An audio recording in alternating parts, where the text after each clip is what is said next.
नमस्कार बच्चों, आज हम लोग पढ़ेंगे कक्षा 12 सब्जेक्ट बायोलॉजी के अंतर्गत हम लोग पढ़ रहे थे इकाई नंबर 3 जो था जीव विज्ञान तथा मानव कल्याण। तो इकाई नंबर 3 के अंतर्गत जो पहला लेसन था उसका नाम था आपके पास मानव स्वास्थ्य और रोग। तो पहला वीडियो हम लोग पढ़ चुके हैं। अब आगे हम बात करेंगे इसके अंतर्गत रोगों के बारे में बात किया जाएगा। तो रोगों के कारणों के विज्ञान को, सबसे पहले रोगों के कारणों के विज्ञान को हम इटियोलॉजी कहते हैं। ये पॉइंट याद होना चाहिए। इटियोलॉजी किसे कहते हैं? रोगों के कारणों के विज्ञान के अध्ययन को हम लोग क्या कहते हैं? इटियोलॉजी कहते हैं। अब बात करें कि मानव में रोग, देखिए दो प्रकार के रोग होते हैं। एक होते हैं रोग उपार्जित रोग। उपार्जित रोगों को अभी हम कुछ देर बाद चर्चा करेंगे। अब पहले रोग आपके पास है जन्मजात रोग। जन्मजात रोग बोले आप, या इसे आप जेनेटिक रोग भी कह सकते हैं, जो जन्म से ही बच्चे में उपस्थित होते हैं। तो देखिए यहाँ लिखा गया है, ये रोग पीढ़ी दर पीढ़ी वंशागत होते रहते हैं। क्योंकि ये जन्म से रोग हैं तो ये रोग क्या होंगे? पीढ़ी दर पीढ़ी कंटिन्यूअसली, माता पिता से पेरेंट में, जो है पेरेंट से बच्चों में, उनके बच्चों से, इस तरीके से लगातार पीढ़ी दर पीढ़ी, दादा दादी थे, दादा दादी से आपके माता पिता में आए, माता पिता से आप में आए, इस तरीके से एक सीक्वेंसल कह सकते हैं। ये रोग पीढ़ी दर पीढ़ी वंशागत होते रहते हैं तथा जन्म के समय से ही ये जीन के प्रभाव, क्योंकि आपको मालूम है जीन में ये रोग है, इसीलिए जन्म से रोग है। जीन के प्रभाव में उपापचय त्रुटियों के कारण होते हैं, अर्थात जीन के अंदर कोई गुणसूत्र म्यूटेंट हो गया है। म्यूटेंट का मतलब उसमें ज्यादा हो गया है, कम हो गया है, या अपनी पोजीशन से हट गया है, अर्थात नॉन डिसजंक्शन हो गया है। तो इस प्रकार से ये रोग जो होते हैं पीढ़ी दर पीढ़ी होने वाले रोग हैं। जैसे हीमोफीलिया आप जानते हैं, पढ़ चुके हैं, वर्णांता के बारे में भी पढ़ चुके हैं, थैलीसीमिया के बारे में पढ़ चुके हैं। ऐसे ही रोग है sickle cell anaemia, alkaptonuria, रंजकहीनता एंड फिनाइल कीटोन यूरिया आदि। इस प्रकार के जो रोग होते हैं ये कैसे हैं? आनुवंशिक रोग हैं या जन्मजात रोग होते हैं। तो इस प्रकार से हम लोगों ने जन्मजात रोग होने का मुख्य कारण क्या जाना? जीन में किसी भी प्रकार की त्रुटि का होना। जन्म से या आनुवंशिक रोग का मेन कारण है जीन में डिस्टरबेंस, जीन की जो व्यवस्था थी वो अव्यवस्थित जीन का होना।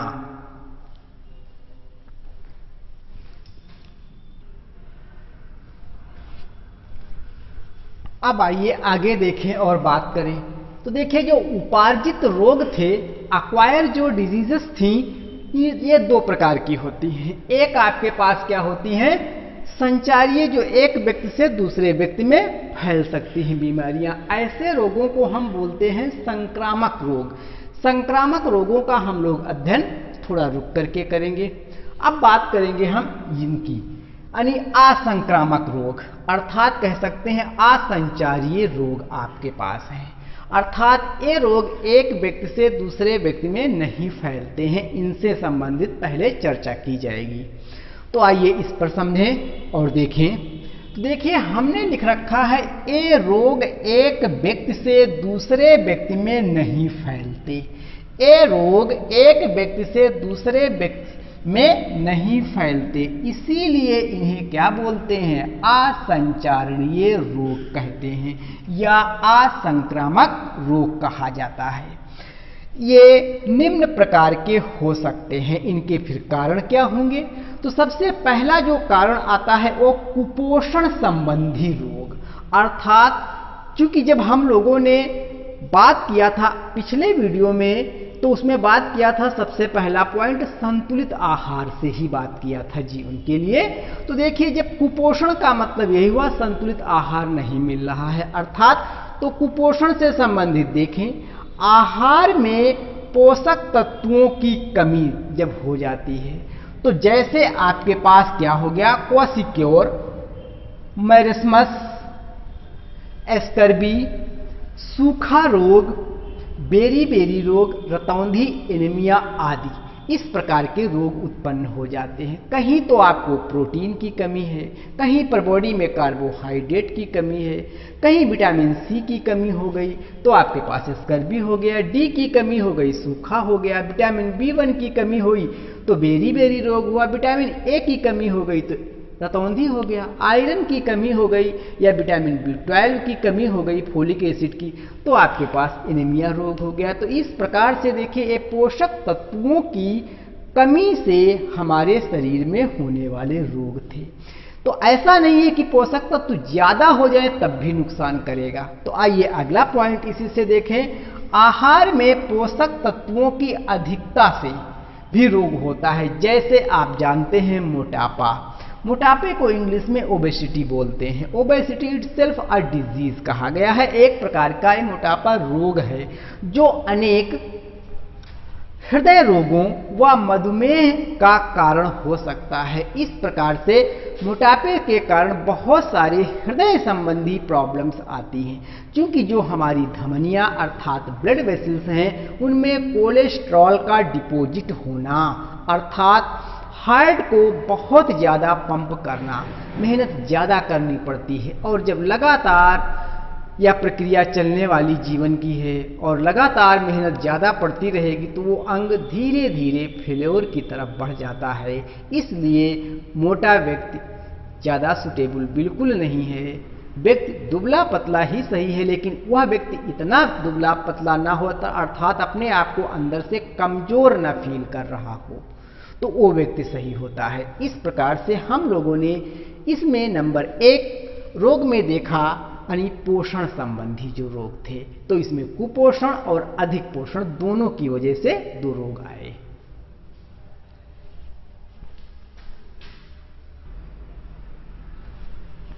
आइए अब दूसरे प्रकार का रोग देखें। तो अगला रोग है डीजेनरेटिव डिजीज। तो डीजेनरेटिव का मतलब होता है अपहासित अर्थात शरीर का कुछ भाग नष्ट होना, कहीं पर नष्टता का प्रतीक होना, एक तरीके से डीजेनरेटिव लिखा हुआ है। तो देखिए ये शरीर के विभिन्न अंग तंत्रों के ठीक प्रकार से कार्य न करने के कारण, अंग तंत्र क्यों ठीक से काम नहीं करते, उनका कोई पार्ट डैमेज हो सकता है, इसलिए तो कार्य न करने के कारण होते हैं। जैसे हृदय का कोरोनरी रोग, आपको बताया था कि हृदय पूरे शरीर में पंपिंग आर्गन का तो कार्य करता है, लेकिन हृदय को भी तो जिंदा रहना है, तो उसको भी ऑक्सीजन, ग्लूकोज यानी एनर्जी सब कुछ तो चाहिए उसे। तो एक्चुअली हृदय के अंदर हृदय की कोशिकाओं को जो रक्त पहुंचाती हैं वो कौन सी कहलाती थी, कोरोनरी कहलाती थी, कैपिलरीज कोरोनरी कहलाती थी। तो जब उसके अंदर ठीक से नहीं पहुंच पाता है ब्लड तो क्या होता है, कोरोनरी धमनियां जो होती हैं वो क्या होती हैं, ब्लॉक होने लगती हैं, या ठीक से ऑक्सीजन नहीं पहुंच पाई, ब्लॉकेज या नष्ट होने लगती हैं। इसकी वजह से हृदय जो है पूरा प्रॉपर कार्य नहीं कर पाता है। इसीलिए पॉइंट ये दिया गया है हृदय का कोरोनरी रोग। और ऐसे अर्थराइटिस, बहुत सारे जोड़ में लिगामेंट हैं, इन लिगामेंटों के आसपास ब्लड या जो भी oxygen energy supply proper way में ना पहुंचती है, ना पहुंच पाने के कारण ये क्या होते हैं, डीजेनरेट या नष्ट होने लगते हैं, इसलिए ये रोग होता है। देखिए ये कौन सा रोग था, डीजेनरेटिव डिजीज के अंतर्गत हम लोग पढ़ रहे हैं अर्थराइटिस और हृदय का कोरोनरी रोग। आइए अगला देखें। ऐसे ही एलर्जी भी एक प्रकार का रोग ही है। एलर्जी, तो देखिए एलर्जी होती क्या है, पहले ये समझ ले थोड़ा सा। शरीर का विभिन्न बाह्य पदार्थों के प्रति अति संवेदनशीलता प्रदर्शित करना, शरीर का जो बाह्य पदार्थ हैं उनके प्रति बहुत अधिक संवेदनशील, हाइपर सेंसिटिव होना ही कहलाता है क्या, एलर्जी। अब इसका कारण जैसे एस्थमा हो सकता है, हे फीवर हो सकता है, क्योंकि बहुत सारे पोलन ग्रेन इन्वायरमेंट में अन्य बहुत सारे ऐसे पदार्थ हैं जिनकी वजह से भी एलर्जी हो सकती है या होती है। अगला रोग देखें तो देखें प्रदूषण एवं औद्योगिक जो संस्थानों से संबंधित रोग हैं। क्योंकि प्रदूषण और बहुत सारा इंडस्ट्रियल जो संबंधी मटेरियल है उससे भी कुछ रोग होते हैं। जैसे पहला देखें आप, तो सबसे पहला मैंने लिखा है सिलिकोसिस। देखिए एस्बेस्टॉस जैसे आपका प्रश्न है तो पहले एक इसमें एस्बेस्टॉस लगाया जाता था।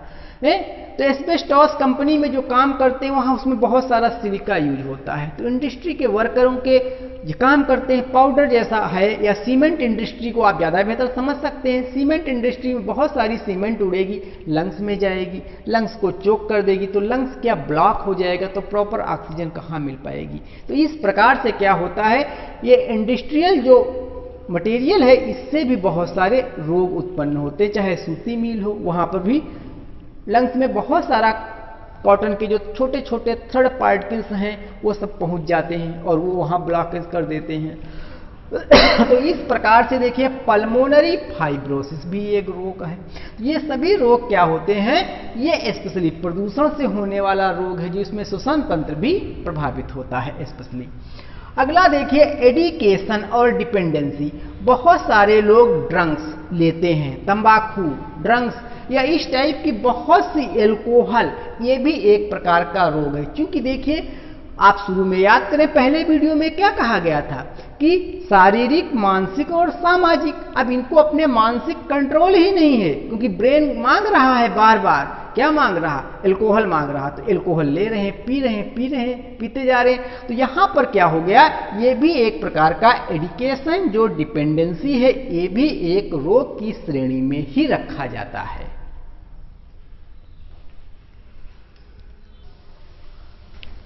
तो देखिए अगला पॉइंट, हम छठे पॉइंट की तरफ बढ़ गए हैं। अब आता है कैंसर के बारे में। देखिए कैंसर क्या होता है, ये भी एक रोग है जो असंचारित रोग है, एक दूसरे में नहीं फैलता है। तो आइए इसको भी इसी श्रेणी में पढ़ लेते हैं। तो शरीर के किसी भी भाग में, शरीर के किसी भी पार्ट में विभिन्न कारणों से अनियंत्रित, अनकंट्रोल, अविभेदित, अनडिफरेंशिएटेड कोशिकाओं के ट्यूमर बन जाने से कैंसर होता है। कहने का मतलब यह है कि शरीर के किसी भी भाग में कोशिकाओं का अचानक अनियंत्रित ग्रोथ हो जाना, अनियंत्रित ग्रोथ हो जाना और उन सेलों को डिफरेंशिएट ना होना ही कैंसर कहलाता है। तो कैंसर की डिफिनेशन बनकर आई यही कि uncontrollable mitosis and undifferentiated cell का जो मास बन जाता है, बंच बन जाता है, उसे क्या हम ट्यूमर या कैंसर के रूप में जानते हैं। अब इसमें यही है, कैंसर में सबसे पहला कैंसर का मेन इलाज यही होता है कि उसको काट करके रिमूव कर दिया जाए, हटा दिया जाए, अर्थात हटा देना मेन पार्ट होता है। अब ये कैंसर क्यों होता है, तो कैंसर के लिए एक जीन है जिसका नाम क्या है, आन्कोजीन। आन्कोजीन वैसे तो बहुत महत्वपूर्ण था, आन्कोजीन सभी व्यक्तियों में होता है, इस बात को ध्यान रखें। आन्कोजीन सभी व्यक्तियों में होता है।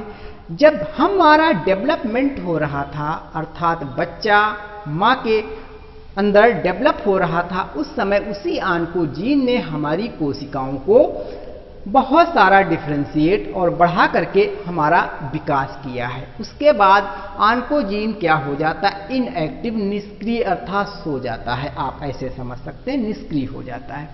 फिर से दोबारा अगर कभी जगता है, अर्थात सक्रिय हो जाता है, तो क्या बना देता है, वो कैंसर कर देता है। क्योंकि अनियंत्रित कोशिकाएं बनेगी और डिफरेंशिएशन हो नहीं पाएगा, क्योंकि डिफरेंशिएशन तो पहले हो ही चुका है, अब कहां से डिफरेंशिएट हो जाएंगी। तो एक मांस का बंच बन जाता है, गुच्छा बन जाता है, और वो कैंसर कहलाता है।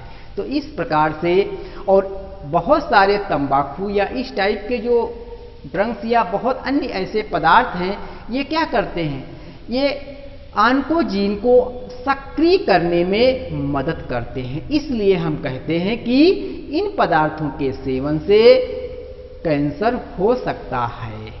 तो देखिए बच्चों, इस प्रकार आपने मानव रोग का जन्मजात होने वाले जो रोग थे, इसके बारे में इस वीडियो के अंतर्गत आप लोगों ने देखा, जाना और समझा। तो एक कैसे रोग होते हैं इनके बारे में समझा। अब बात रही यहाँ पर जो संक्रामक रोग होते हैं, उनको हम लोग अगले वीडियो के अंतर्गत कवर करेंगे। आशा और विश्वास है कि इस वीडियो में जो भी बताई गई चीज़ें वो आपको पूर्ण रूपेण समझ में आ जाएंगी। इसी तरीके से वीडियो देखते रहें और हम अगले वीडियो में मिलेंगे। इसी के साथ जय हिंद।